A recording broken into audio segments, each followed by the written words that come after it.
Cet homme était l'un des pirates les plus redoutables. On a tué cet homme simplement parce qu'il avait prononcé une phrase de trop.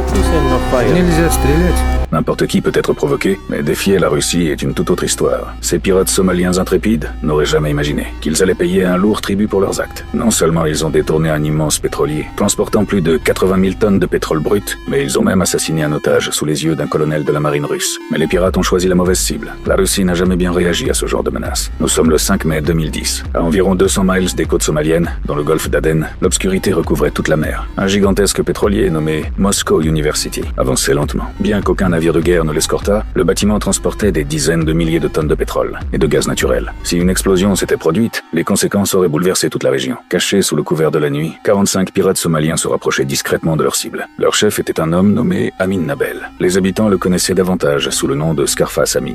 À lui seul, son nom suffisait à terroriser de nombreux navires marchands. Les pirates lancèrent rapidement des grappins sur le navire. Profitant de l'obscurité comme couverture, ils commencèrent à monter à bord par la force. Mais malgré tous leurs efforts pour rester discrets, le capitaine expérimenté remarqua que quelque chose n'allait pas. Il ordonna l'arrêt complet de l'alimentation électrique du navire et l'arrêt immédiat des moteurs. Au même moment, il déclencha l'alerte de niveau maximal, puis ordonna à tout l'équipage de se replier dans la salle sécurisée, tout en envoyant un signal de détresse d'urgence. La salle sécurisée était construite en acier renforcé et équipée d'un système de verrouillage mécanique, conçu pour résister à de puissants impacts. Pour l'équipage, c'était leur ultime ligne de défense. Pendant ce temps, le signal de détresse envoyé par le pétrolier fut capté avec succès par la frégate anti-sous-marine russe Marshal Shapochnikov, qui effectuait une patrouille internationale de lutte contre la piraterie à proximité. Une chasse à l'homme que les pirates n'oublieraient jamais était sur le point de commencer.